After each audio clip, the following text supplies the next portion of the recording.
yaxshi tarbiyalar qilish, eng asosiy sog'lom bo'lib katta bo'lishlaring uchun mana shu jonajon vatanimizda yoshlarimizga, farzandlarimizga, qizlarimizga, o'g'illarimizga juda katta sharoit yaratadi. Shuning uchun bugun sizlar mana birinchi mehmonlarimiz, sizlarni mana shu birinchi mehmon bo'lganlaringizdan tabriklar.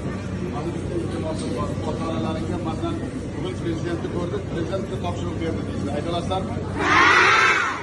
Ota-onalaringga salom aytib yubordi prezident. Bayram bilan tabriklab qo'ydi. Aytalasizlarmi? Sog' bo'linglar, rahmat.